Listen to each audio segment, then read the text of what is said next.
So from the previous slide, we know that the gradient of a curve at point Q is equal to the gradient of the tangent to the curve at Q. So what if we want to work out what the equation of this line is?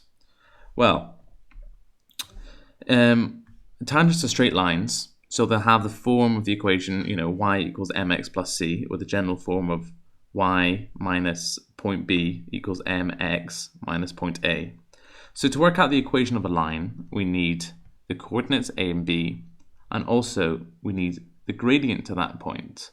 For example, like this with a straight line, that's always quite easy. You just take the 2 points. But what if you don't have a straight line? What if it's on a curve, like here?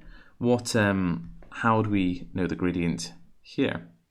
Well, like we said, the gradient to the curve is equal to the gradient of the tangent. So therefore, if we know the gradient of the curve at this point, that will be the same as the gradient of the tangent, and then we can substitute that back in. So we'll look at this example here. What is the equation of the tangent to y when x equals 4? So to work this out, we'll need the coordinates a and b and the gradient m at this point AB. So to start off with, we know we can work out our y point. So if y is equal to square root x to the 5, then we can just put that in as x equals 5 over 2. And when x equals 4, that is equal to 4 to 5 over 2. And I just put that into my calculator, and that gives us 32. So our points AB are equal to 4 and 32. I'll just put them in here. So 4, 32. These are our 2 points. Okay, so we're halfway there. So how are we going to figure out what the gradient is at this point? Well, what we can do is we can just differentiate our expression for y and then put in our point x at 4. So we'll differentiate our equation for y. So dy by dx, in this case we're going dy by dx instead of f dash x, because our equation's in terms of y and x.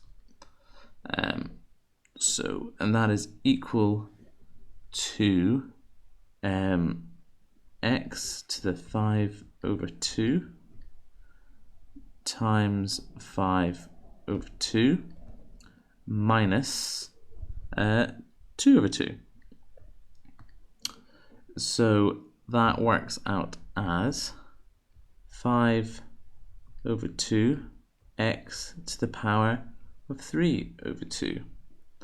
And now to work out what this is for the value of the gradient at x equals 4, we just put in x equal to 4. So it's just equals 5 over 2 times 4 to the power of 3 over 2. And again, I just put that into my calculator. And that gives us a value of 20. So, alright. So what do we have so far? We know that we have our x coordinate equal to 4, and our y coordinate is equal to 32, and we know that our gradient m is equal to 20. And from our general expression of y minus b equals mx minus a, when we substitute everything in now, we'll be able to get the equation of the line. So that's our point A, and that's our point B, and that's already equal to m. So we do y minus 32 is equal to 20 x minus 4. So let's multiply out those brackets, equals 20x minus 40, minus 80 even, excuse me.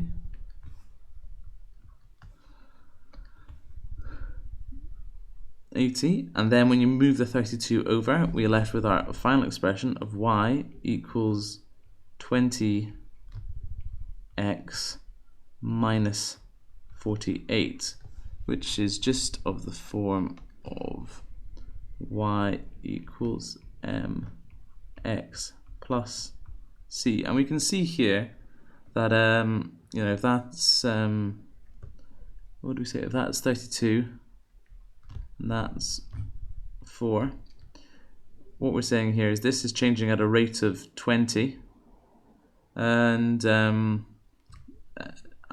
then it's going to cross the y-axis here at x equals minus 48, which actually looks about right. So I hope that gives you a clear expression of how to get the equation of the tangent when you only have information about the curve available. All right, thank you very much.